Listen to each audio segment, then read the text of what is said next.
Assalamu alaikum wa rahmatullahi barakatuh. This is Hamza Foy with HIRA 502 podcast. In this episode, I'm going to be interviewing Idrees Mirani. He's an Afghani Muslim here in Louisville, Kentucky. In this episode, we're going to do a deep dive talking about the current situation in Afghanistan. If you want to, Idrees, go ahead and introduce yourself. Yeah, inshallah. Assalamu alaikum wa rahmatullahi wa barakatuh. My name is Idrees Mirani. I'm a teacher currently at HIRA Institute, and inshallah this fall I'll be heading to medical school in Florida. So that'll be great, inshallah. Yeah, let's get started. All right. I wanted to do this episode especially after the recent news in which the Biden administration said that they were going to take the funds from the central bank in Afghanistan, or essentially the money belonging to the Afghanistan government, and distribute that in ways that, let's be clear, we both disagree with the Biden administration on how they're going to distribute this. Before we talk on that specific instance, if you can give us kind of a general overview of the country of Afghanistan. Yeah, so Afghanistan is quite a large country with it's home to several different ethnic groups. We have the Hazara, the Tajik, the Pashtun, and several other ethnic groups that have lived and resided in Afghanistan for a long time. And that diaspora of Afghan people is quite large, and it requires a lot of funds and stuff to keep that moving for sure. And there's several, I don't know exactly of the population size, but there's a lot of density, especially in like cities like Kabul, Afghanistan, and stuff like that. So yeah, there's a lot of people, and these assets that were frozen, are required for them to move along for sure. Speaking as an American, they always say that Americans are very ignorant of geography. And I know for some Muslims, as well as vast number of the American population, we look at Afghanistan and we always ask this question of why is there conflict there? Why can't they just stay united? You've got the recent situation in which the Taliban essentially formed a central government in Afghanistan. I know that you mentioned that you have relatives there. Have they shared any opinions of like the recent governmental developments in Afghanistan? I have a few uncles that live there in Afghanistan right now. And currently, whenever they're speaking to my parents, I hear about some stories and stuff like that. But the main trend is that it's basically similar to, it's a transition period. So essentially, now you see, since the value of the Afghani has literally gone down quite a bunch because of the frozen assets, and there's no backing for that money to hold any value. It has become one of the biggest humanitarian crises in the world. So getting food and normal day-to-day materials is very, very difficult. But from them, I've heard that the transition of power initially, when it was reported in the West, was very violent. People were out protesting, all that stuff. But that was only because they were focusing on certain different aspects.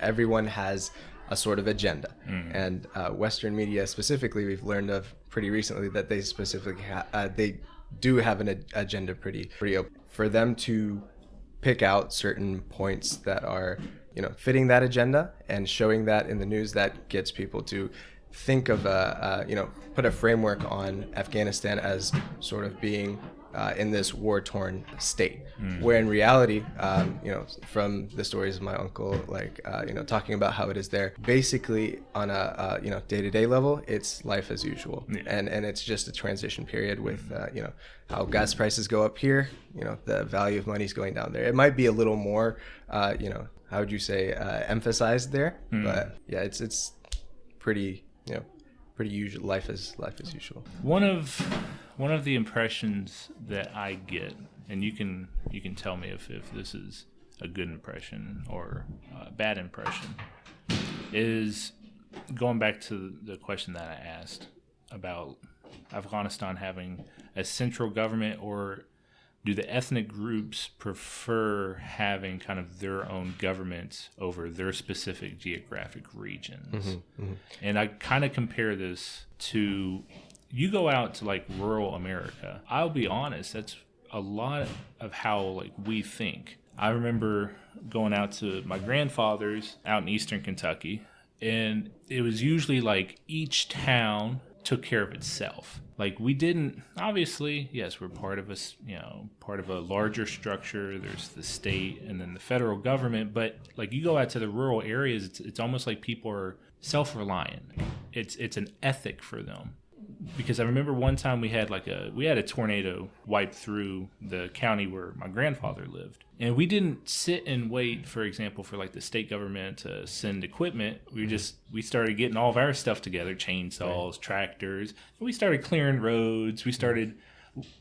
We were self-reliant in that sense. And I feel like, and I think this might be a good comparison for people to understand Afghanistan is not all Afghanis, but like the Afghanis in the rural areas are that same mindset, self-reliant. So it's almost like, let us take care of our own. We'll be fine. Don't go messing with our affairs too much. We got it. Right. Is that a good?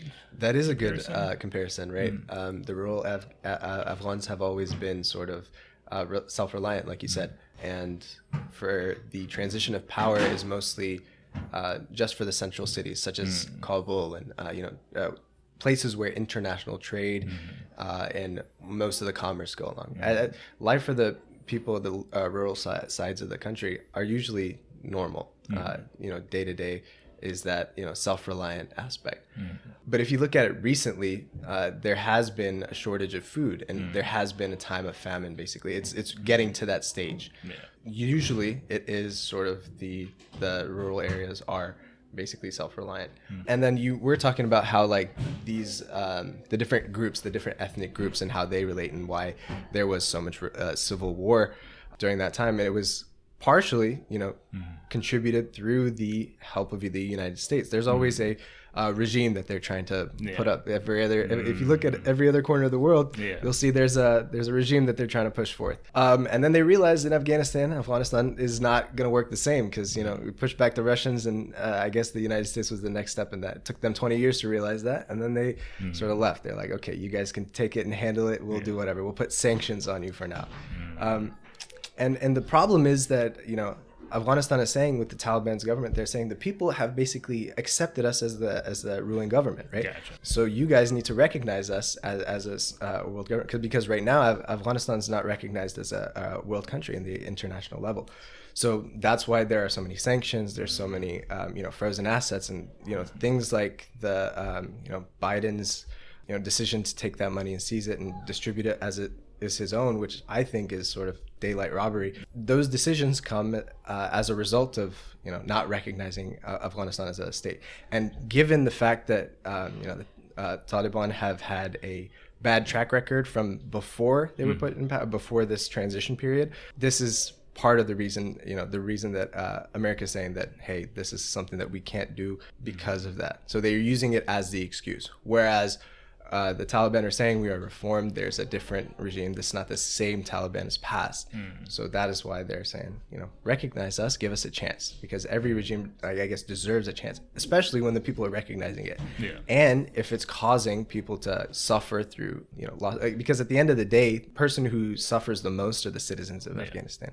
And it's the worst to see. If you look at the news, you see children, literally 2 or 3 years old, they're dying of hunger. The hospitals are packed. Here it was because of COVID. There it's because of hunger and famine, and partially also because of COVID. And it's difficult to see, but I think they deserve that chance. Yeah. So your family in Afghanistan, are they leery of the Taliban, or are they accepting of the Taliban? What are their feelings? Have they spoken to you guys here in the States about that specific development, the Taliban forming that, I guess you could say, central government, or just overall government for the country? Right. So yeah, they have talked about it. They've said that everyone deserves a chance. They're weary of like the you got to be cautious with everything, right? Yeah. But for them to be in power, and for them to have sort of organization and have everything distributed in a proper fashion, and at the end of the day, the message that they bring of having an Islamic state, which is technically, if you see Afghanistan in the 20 years leading up to this, we were in a state where constant war, constant fighting, all of this stuff, and you look at it recently, it's much better than that. The only thing that's causing it to be a little difficult to live through is that it's still the American aspect. We have seized their money, and it's hard to get food out to them. So I guess the thing is, like, they're looking at it as to have this transition to being a sovereign state, to have their own control, have their own people in power. That's something that they're looking forward to, and they have hope in it. So they want to give that a chance. Let's go ahead, and this next question, feel free to be as opinionated as you want to be, but let's go ahead and talk about that particular decision by the United States to freeze the assets. What are your feelings about that? It's very strong. I have very strong feelings against it. I think the initial seizure of money was around $4 billion in assets of Afghanistan. Literally the entire country's funds and savings. And basically all of that was in Afghanistan had a large amount sums of money in banks such as New York and stuff like that. So most of the money was saved in the hands of the trusted Americans. And now what we're doing here in America, and as an American, that aspect of it is still there. I expect the best for my country, right? Most people are saying, oh, you can't criticize the country like this so much. And my thing is that I feel that as an American, I have to have a high standard for my own country. And for them to be doing that to Afghanistan and other countries in the world, it doesn't make sense. And it's something that needs to be changed. It's something that you have to voice an opinion for. And personally, that amount of money, is just appalling to see that, all of that is being taken. And the actual initial plan was to distribute it to the families of the victims of 9/11, as if the Afghan people had anything to do with it. To circle back, like I get frustrated just as you do with you can't criticize this country if you love it. Right. And it's like that. Yeah, that's blind patriotism. If you want to be blinded by that, that's fine. Right. But as a citizen, especially as a tax-paying citizen, I feel like I have an ethical imperative to speak out when I see injustice like this. Like you said, okay, you seize the assets. Oh, we're gonna give half, and once again, this is the kind of sophistry that they employ. We're going to give half to the suffering families of 9/11. Okay. The state's narrative on 9/11 was it was Saudi nationals. Right. What does that have to do with the Afghanis at all? Obviously, there's also the point of we invaded Iraq in response to 9/11, which once again, wrong country. You're going to sit here, you're going to dress it nicely. Oh, we're going to give it to these victims. And it's like, okay, by no moral standard, by no religious standard, that's not even diya, that's not even blood money. Once again, the official narrative, it was Saudi nationals that committed 9/11. Okay, then how about you take the money from Saudi Arabia, especially the money they're using to bomb Yemen, but no, we're going to go ahead and take these frozen assets. I don't know, and you may not have an answer to this question, but do you know of any pushback, especially maybe from like a congressperson, any pushback to try to revoke that decision to freeze the assets and give it? I know initially it was 100% of the funds. So they were going to, Biden's initial decision was to take 100% of the funds and distribute it. There was initial, a bit of pushback by the Afghan community. And also I think, I'm not sure of any congressman who stepped up, but I know from the Afghan community, there was pushback where he amended his initial decision and said half is going to go to the victims of 9/11, which is still again, like you said, this is a country that was basically not involved in I guess Americans, we like to just pinpoint somewhere in the map, just throw a dart and say, hey, that's where we're gonna go, and we're gonna I mean, most Americans probably couldn't even place Afghanistan on the map. Let's just be honest.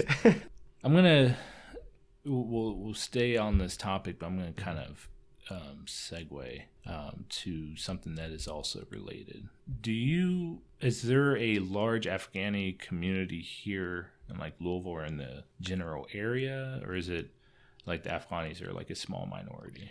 There is a group of Afghans here in Louisville, and it's been growing bigger ever since the the coming of the refugees and all that. So the Afghan community has grown. But me personally, I have not been in the loop with Afghan congregations and stuff, which is It's kind of disappointing. I'd like to be into that in that loop, but it has been growing, and there's a larger community that's been coming. And recently, my father went, and I think there was a janazah somewhere, and he went to of course, as you do. And then he saw that there was a larger community, and there's a few Afghans that he's never met before. So that this community is really growing, and alhamdulillah, it's getting bigger. I guess to kind of close the conversation, what are some things that you want people to know about the Afghani community and the people? Or B, what are perhaps some action items that come to mind to encourage people to push back against, especially that decision to take funds, distribute them, whereas the funds should be given back to the Afghani people. Right. At the end of the day, the most important thing is information, knowing about stuff, informing yourself and gaining knowledge about the situation, whether it's from the Biden administration and what they're doing. And if you don't have enough information on Afghanistan and you don't know what that country is all about, you can just learn about it.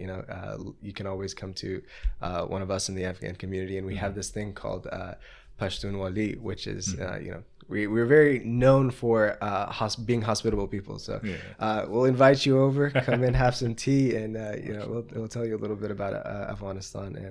And there's that. You could also look up online, but informing yourself of the situation, not just through Western media sources, and asking your Afghan friends if you have any, and then using that knowledge to sort of back up what your stance on the situation would be. So I think information is the most important key to that aspect of things. I'm not going to end the conversation. I'm going to take a tangent, because I noticed in a lot of your answers, you talk about the necessity to find like other media sources. And this has actually been something that has come up recently.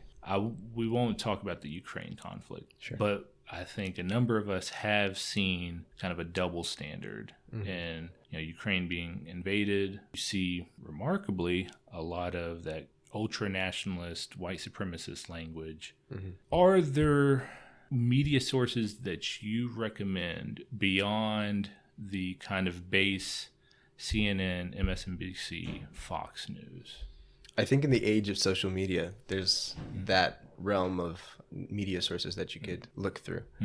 I know personally, everyone has their own bubble online. Everyone is in that little atmosphere of, I like to see this, so I'm going to follow this page, and that's all I'm going to see.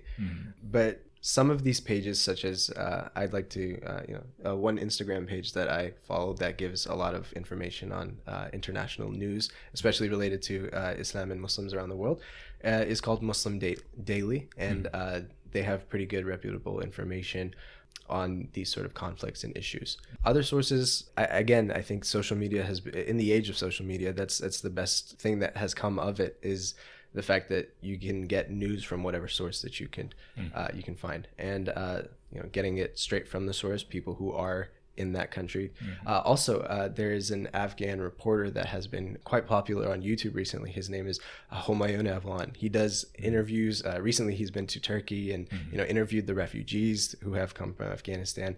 And he's going back and interviewing the Taliban quite often. So he's a very reputable source. If you want news on the ground, especially in terms of Afghanistan and all that, Hamayon Afghan is a great source for that. I'm gonna have you write his name out so I can put it in the description.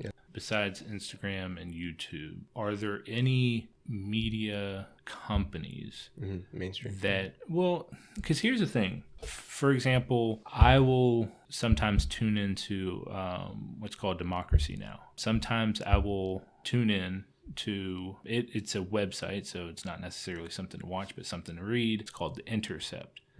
Are there other media companies or sources that you read or watch from? Or is it mainly, instead of watching CNN, MSNBC, Fox News, I'm going to follow such and such page? Sure. Personally, I have not been involved that much into news and media, but the little information that I do get is from those social media pages, so that's what I like to follow. I thank you for answering that and answering it honestly. I think, inshallah, we as Muslims, I think the more and more we're exposed to like double standards in media representation reporting. Inshallah, we start investing in our own media companies. No, of course, yeah. Maybe I'm coming off too pessimistic, but I think the idea of having a Muslim join one of these major media companies, I think you're just going to be swallowed up by the company. For sure. Yeah. No, that's the fact of the matter, for sure. Because I've talked to a few people. They're like, I want to get into media, and I'm Muslim. I'm going to go join CNN, and I'm going to give honest reporting. It's like, okay, you get there, that company is probably going to twist your arm through some sort of mechanism, contract or whatever it may be, to basically get you to toe the company line. Yeah. And it's interesting to see, there's a few news reporters. I know there's one individual on CNN who has been doing these reportings. He's recently in the recent news of that double standard, that dichotomy of Western news reporting. He's called it out, and he's very good in keeping these things in a straight fashion. And then also you have comedians such as Hassan Minhaj who aren't afraid of calling out anyone they like. He had that Netflix special for a while called the Patriot Act, and in that he called out the Saudi government, literally every other government in the world that you can think of, the Indian government, all of that, and just put them on full blast. And I think that was partially the reason Netflix sort of said, "Hey, we're gonna cancel your show. It's too much liability." That's gonna be the trouble. Is like you step out of line and you're under a company. It's like they can do that to you. Of course, we'll pull the plug. Hey, and that's difficult. So it is Muslims getting involved, especially in the West as we are right now. It's we're that growing population. We've gained a bit of speed, and inshallah we'll get to that point to where we can have our own Western media, like pretty large Western media group, and that'll be interesting to see how we level the playing field in the I think if we put our money together to make a media company, once again, I mean, it's going to take a long span of time to rival something like Netflix, or now Amazon's getting into the game. But you build your own company to where your policies will be tailored to protect people speaking truth, even if it's inconvenient or uncomfortable. I think, inshallah, I mean, just kind of reflecting over like a long term, I think that would be great benefit to us, inshallah. But thank you for humoring me on the tangent we took. Jazakallah khairan. Any last thoughts? For me, nothing. I hope I did a good job with the representation of our Afghan people. But inshallah khair. Inshallah. Jazakallah khairan, Idrees. All right. That ends our episode for Ihya 502.